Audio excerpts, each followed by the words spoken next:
Traveling for me is a non-negotiable. It's just what I've decided I'm going to do with the rest of my life. I want to see the world. So when I'm out there, I have to get vegan food because I've also decided that's what I'm going to do the rest of my life too.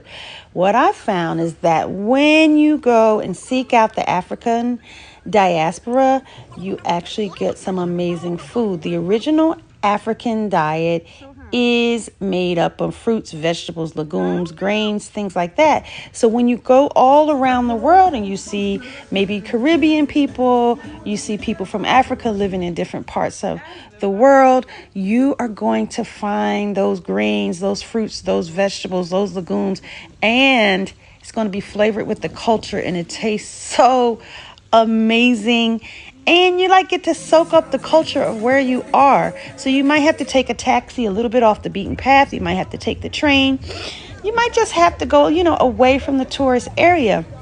But you're going to be rewarded with seeing your people around the diaspora and eating yummy food and just feeling so good about what you've done for yourself and your body and your experience.